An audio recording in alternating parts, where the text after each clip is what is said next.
PM किसानचा 22वा हप्ता 13 मार्चला येणार तारीख फिक्स झाली होती.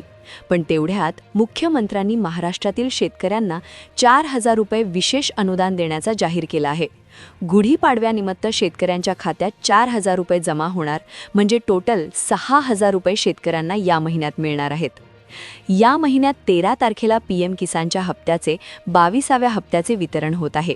तारीख लक्षात ठेवा.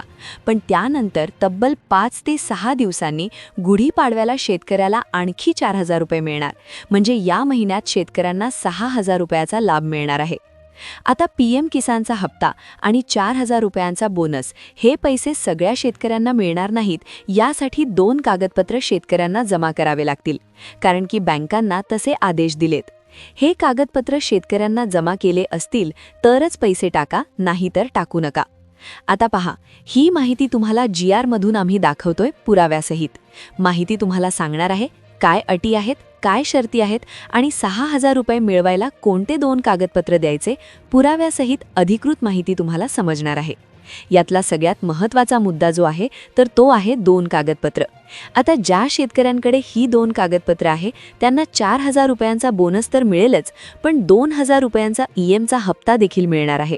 आणि 2 कागदपत्र नसतील तर बोनस तर सोडा, पण PMचा हप्ता देखील त्यांना जमा होणार नाही.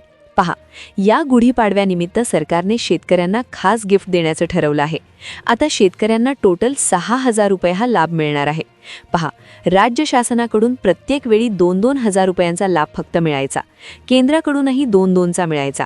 पण यावेळेस शेतकऱ्यांसाठी विशेष बोनस 6,000 रुपये जमा करण्याचा आदेश मुख्यमंत्र्यांनी दिलाय. फक्त तुमच्याकडे ही 2 कागदपत्र जर असतील तर तुम्हाला हे पैसे मिळणार आहेत.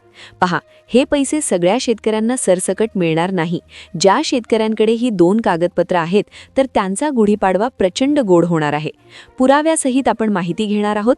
GR मध्ये काय दिलेलं आहे सगळं सविस्तर तुम्हाला दाखवणार आहे. पहा, जर तुम्हाला 6,000 रुपये गुढीपाडव्याला मिळवायचे असतील तर हा व्हिडिओचा एकही मिनिट तुम्ही मिस करू नका. व्हिडिओ जर अर्ध्यात बंद केला आणि जर पूर्ण माहिती घेतली नाही तर तुम्हाला 13 मार्चला पीएम किसानचा 2,000चा हप्ता येणार नाही आणि पुढचे 4,000 रुपये सरकारकडून येणार आहेत. राज्य सरकारकडून ते देखील मिळणार नाही, कारण की 2 कागदपत्रांची एक विशेष अट सरकारने आता घातलेली आहे. जे शेतकरी हे 2 कागदपत्र लवकरात लवकर जमा करतील त्यांना फक्त आता 48 तासांचा वेळ दिलेला आहे. 48 तासात ते कागदपत्र तुम्हाला जमा करायचे आहेत. मग ते कागदपत्र कोणते, कोणत्या जिल्ह्यामध्ये याचं वितरण त्या ठिकाणी होणार आहे, नेमकं यासाठी पात्रता काय काय आहे. आणखी पहा, बँकांना आदेश दिलेले आहेत. पैसे टाकण्याआधी हे 2 कागदपत्र बँकेमध्ये जर जमा केलेले नसतील तर त्या शेतकऱ्याला पैसे टाकू नका, असे स्पष्ट आदेश मुख्यमंत्र्यांनी दिलेले आहे. त्यामुळे 2 कागदपत्र जे शेतकरी जमा करतील त्यांनाच हे पैसे जमा होणार आहेत. त्यामुळेच व्हिडिओमध्ये संपूर्ण सविस्तर आणि पुराव्यासहित माहिती आपण घेणार आहोत. पहा, राज्याचे मुख्यमंत्री देवेंद्र फडणवीस यांनी अर्थसंकल्पामध्ये कर्जमाफीची घोषणा केली, पण त्यामध्ये पात्र शेतकरी हा शब्द टाकल्यामुळे संपूर्ण शेतकरी वर्गामध्ये नाराजी होती. आणि तीच नाराजी दूर करण्यासाठी नवीन वर्ष, जे आपलं मराठी वर्ष सुरू होतं गुढीपाडव्याच्या दिवशी, तर त्या दिवशी शेतकऱ्यांच्या खात्यामध्ये 6,000 रुपये टाकण्याचा निर्णय घेण्यात आलाय. यासाठीचा जो वाढीव निधी आहे तर तो समाज कल्याण विभागाकडून अतिरिक्त देखील घेण्यात आलेला आहे. फक्त ही 2 कागदपत्र तुमच्याकडे असणे आवश्यक आहे. ज्या शेतकऱ्यांकडे हे 2 कागदपत्र आहेत त्यांनाच हा अतिरिक्त बोनस मिळणार आहे. पहा, नमो शेतकरी आणि पीएम किसान याचे हप्ते दरवेळा प्रत्येक वेळा शेतकऱ्याला मिळतातच. मग शेतकऱ्याला वाटत असेल की आपोआप पैसे जमा होतील, पण यावेळेस तसं होणार नाही. तसेच सगळ्या जिल्ह्यांमध्ये हा बोनस जमा होत नाहीये. काही विशेष जिल्हे याच्यासाठी निवडलेले आहेत. तर सगळी सविस्तर माहिती तुम्हाला इथून पुढे भेटणार आहे. वेळ वाया न घालवता आपण व्हिडिओला सुरुवात करूया. शेतकऱ्यांसाठी सगळ्यात मोठी आनंदाची बातमी आली आहे. आता 13 मार्चला पीएम किसानचा 22वा हप्ता जमा होतोय, पण त्यानंतर लगेच गुढीपाडव्याच्या दिवशी शेतकऱ्यांना आणखी 4,000 रुपये राज्य सरकारकडून मिळणार आहे. आता हे जे पैसे आहेत हे 2 वेगळ्या योजनांचे पैसे आहेत. त्यामुळे याच्या 2 वेगळ्या याद्या तयार झालेल्या आहेत. आता त्या याद्यांमध्ये नंबर लावण्यासाठी शेतकऱ्यांना 2 कागदपत्र त्यांच्याकडून मागवलेली आहेत. पहा, पूर्वी पीएम किसानचे पैसे आपोआप येत होते, पण आता तसं होणार नाही, कारण की बँकांना स्पष्टपणे सांगितलेलं आहे की 2 कागदपत्र शेतकऱ्यांनी जमा केली आहेत की नाही ते पहा, आणि ती केली नसतील तर त्या शेतकऱ्याच्या खात्यावर पैसे पाठवू नका. तर मग त्यामुळे जो 2 कागदपत्रांची अट इथे देण्यात आलेली आहे. पहा, पूर्वी तुम्हाला माहिती असेल की 46 लाख शेतकऱ्यांना या अतिरिक्त निधीचा जो आहे तो लाभ देण्याचा निर्णय सरकारने घेतलेला आहे आणि सगळ्यात आधी पहिल्या 10 जिल्ह्यांमध्ये याचं वितरण त्या ठिकाणी होणार आहे. योजनेचा जो आहे तो पहिला टप्पा देखील सुरू झाला आहे आणि त्यातले 10 जिल्हे सरकारने घेतलेले आहेत. फक्त 2 कागदपत्र सरकार तुमच्याकडून मागत आहे. ही 2 कागदपत्र कोणती आहेत याची प्रक्रिया पूर्णतः नवीन आहे. पहा, पूर्वी नमोचे पीएमचे हप्ते आपोआप जमा व्हायचे, पण आता हा निधी वाढवलाय.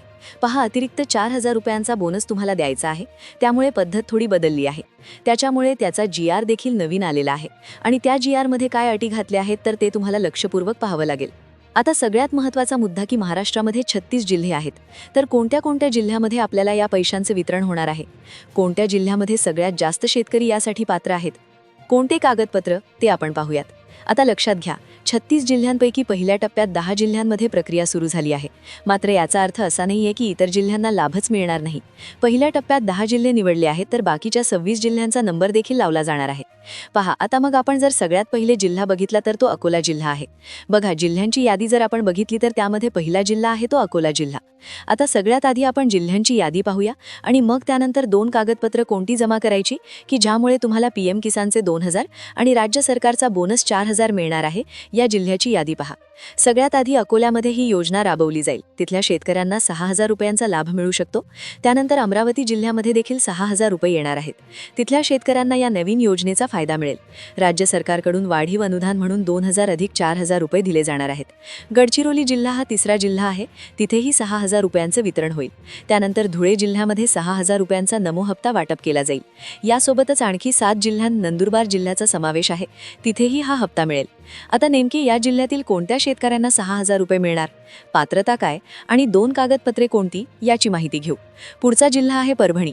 तिथेही 6,000 रुपये जमा होणार आहेत. राज्य सरकारकडून वाटपाला लवकरच सुरुवात होईल. नमोचा वाढीव हप्ता परभणी जिल्ह्यात देखील जमा होत आहे. त्यानंतर वर्धा जिल्हा आहे. तिथे PM किसानचे 2,000 अधिक 4,000 अतिरिक्त अनुदान असे 6,000 मिळतील. तसंच मराठवाड्यातील जालना जिल्हा आहे. तिथेही 6,000 रुपये दिले जातील. अशा प्रकारे जिल्ह्यांची सविस्तर यादी प्राप्त झाली आहे. आता नमो शेतकरी योजनेचे पैसे वाढले असून ते थेट DBTद्वारे बँक खात्यात येतील. ही रक्कम मिळवण्यासाठी सरकारने 2 कागदपत्रांची मागणी केली आहे. त्यातले पहिले कागदपत्र आहे फार्मर ID.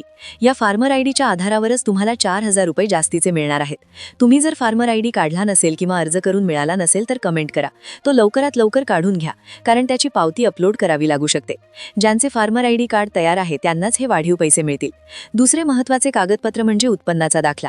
यामध्ये सगळ्यात महत्त्वाचे डॉक्युमेंट जे आहे ते उत्पन्नाचा दाखला आहे. कारण बऱ्याच वेळा शेतकऱ्यांची जमीन कमी असते, पण त्यांच्या घरामध्ये कोणीतरी सरकारी नोकरीला असते किंवा कोणी अशी व्यक्ती असते जी सरकारी पेन्शन घेत असते किंवा थोड्या जमिनीमध्ये अशी पिके घेतली जातात की ज्याचे उत्पन्न प्रचंड असते. म्हणूनच उत्पन्नाचा दाखला देखील यामध्ये अनिवार्य असू शकतो. शेतकरी मित्रांनो, आत्तापर्यंत आपण पाहिले की कोणत्या जिल्ह्यांना हा लाभ मिळणार आहे. पण आता येतोय सगळ्यात महत्त्वाचा प्रश्न, तुम्हाला नक्की काय करायचं आहे? कारण मुख्यमंत्र्यांनी स्पष्ट आदेश दिलेत की कागदपत्रे नसतील तर बँकांनी पैसे जमा करू नयेत. त्यामुळे याकडे दुर्लक्ष करू नका. पहिली महत्त्वाची स्टेप, तुमचा फार्मर ID. जर तुमच्याकडे अद्याप फार्मर ID नसेल तर लगेच तुमच्या जवळच्या CSC केंद्रावर किंवा महा-ई-सेवा केंद्रावर जा. अनेक शेतकऱ्यांना वाटते की 7/12 आहे म्हणजे काय झाले, पण नवीन नियमानुसार पोर्टलवर फार्मर ID मॅप असणे अनिवार्य आहे. जर तुम्हाला फार्मर ID काढण्यात काही अडचण येत असेल तर आत्ताच कमेंटमध्ये फार्मर ID असे टाईप करा. मी त्यावर सविस्तर व्हिडिओ नक्की बनवेल. दुसरी महत्त्वाची स्टेप, तुमच्या उत्पन्नाचा दाखला. सरकारने यावेळेस मात्र शेतकरी ही एक कडक अट घातली आहे. ज्यांचे वार्षिक उत्पन्न मर्यादेपेक्षा जास्त आहे किंवा ते कर भरतात त्यांना या 6,000 रुपयांच्या लाभातून वगळले जाऊ शकते. त्यामुळे उत्पन्नाचा दाखला अपडेट आहे का याची खात्री करून घ्या. विशेष सूचना, शेतकरी बांधवांनो, 13 मार्च ही तारीख अगदी जवळ आलेली आहे. PM किसानचे 2,000 आणि राज्य सरकारचे बोनस 4,000 असे एकूण 6,000 रुपये तुमच्या खात्यात येण्यासाठी तुमचे बँक खाते आधारशी लिंक असणे अत्यंत गरजेचे आहे. जर तुमचे खाते लिंक नसेल तर पैसे सरकारी तिजोरीतून निघतील पण तुमच्या खात्यात जमा होणार नाही. आत्ताच काय कराल? तुमच्या बँकेत जाऊन EKYC पूर्ण आहे का तपासा. PM किसानच्या अधिकृत वेबसाईटवर जाऊन तुमचे बेनिफिशरी स्टेटस पुन्हा एकदा चेक करा. मार्च महिन्याचे नियोजन लक्षात ठेवा. 13 मार्चला पहिला हप्ता येईल आणि त्यानंतर गुढीपाडव्याच्या मुहूर्तावर 4,000चा बोनस जमा होईल. हा महाराष्ट्र सरकारचा मोठा निर्णय आहे जेणेकरून शेतकऱ्यांना सण गोड व्हावा. तुमच्यासाठी एक प्रश्न, तुम्ही कोणत्या जिल्ह्यातून हा व्हिडिओ पाहत आहात? तुमच्या जिल्ह्याचे नाव खाली कमेंट्समध्ये नक्की सांगा, जेणेकरून तुमच्या जिल्ह्याबाबत काही नवीन GR आला आहे तर मी तुमच्यापर्यंत सर्वात आधी पोहोचू शकेल. माहिती आवडली असेल तर व्हिडिओला लाईक करा आणि आपला इतर शेतकरी मित्रांना व्हॉट्सअपवर हा व्हिडिओ शेअर नक्की करा, जेणेकरून कागदपत्राअभावी कोणाचेही पैसे अडकणार नाहीत. चॅनेलला सबस्क्राईब करायला विसरू नका. धन्यवाद. जय जवान, जय किसान.